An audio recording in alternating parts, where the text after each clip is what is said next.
দিনের শুরুতেই সড়কে ৮ মৃত্যুর খবর। হবিগঞ্জে প্রাণ গেছে ৪ ইটভাটা শ্রমিকের। চুয়াডাঙ্গায় বাস চাপায় নিহত ভ্যানের চালক যাত্রী। আর সিরাজগঞ্জেও মৃত্যু হয়েছে ২ জনের। অন্যদিকে মুন্সিগঞ্জে কয়েক দফা সংঘর্ষের পর ১০ কিলোমিটার ছুটেছে যাত্রীবাহী বাস। কারও প্রাণের পরোয়া করেনি চালক। বান্ডেল থাকলে প্রতি সেনমানিতে টাকা বাঁচবে। বিকাশ সেনমানি বান্ডেল কিনে জিতুন প্রতি লেনদেনে। শুক্রবার মধ্যরাতে পিকআপে চেপে কাজ শেষে ফিরছিলেন ১৭ ইটভাটা শ্রমিক।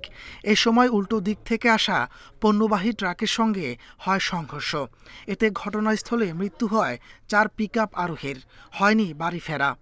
বাড়ি যাওয়ার পথে অ্যাক্সিডেন্টে মারা গেছে। আমরা থানের যে জায়গার মধ্যে অ্যাক্সিডেন্ট হয়েছে মানে যেটা তোমার আত্মীয় স্বজন কোনো পাইতাছি না, কিচ্ছু পাইতাছি না। আমার দেশ গ্রাম হইতে আমি পাইতাম ধরতাম। নিহত হাফিজুর রহিম, মোস্তাকিমা ও আয়েশার বাড়ি বানিয়াচঙ্গের নানা এলাকায়। পরে পরিবারের কাছে হস্তান্তরের জন্য তাদের মরদেহ নেওয়া হয় থানায়, আর আহতদের নেওয়া হয় হাসপাতালে।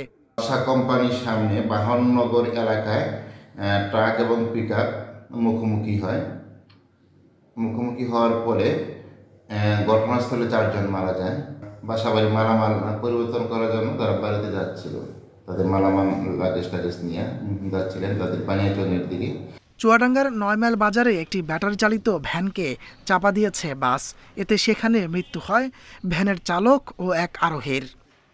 চালি ব্যবসা করে আমার চাষা যাচ্ছিল সরগঞ্জ বাজারে, যার পরে ৯ মাইলই অ্যাক্সিডেন্ট হয়।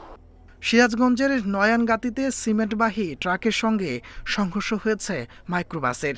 এতে প্রাণ গেছে মাইক্রোর চালক ও এক যাত্রীর, আহত বেশ কয়েকজন। এদিকে ঢাকা মাওয়া এক্সপ্রেসওয়েতে কাভার্ড ভ্যানকে ধাক্কার পর প্রাইভেট কারের সঙ্গে সংঘর্ষ হয় বরিশাল এক্সপ্রেসের। এতে বাসটির ছাদ উড়ে যাওয়ার পরও ১০ কিলোমিটার চালিয়ে নিয়ে যান চালক। পরোয়া করেননি যাত্রীর প্রাণের।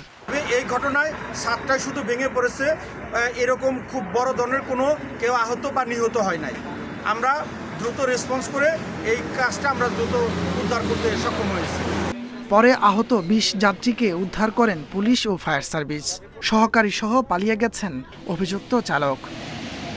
তাপস সরকার, ইন্ডিপেন্ডেন্ট নিউজ।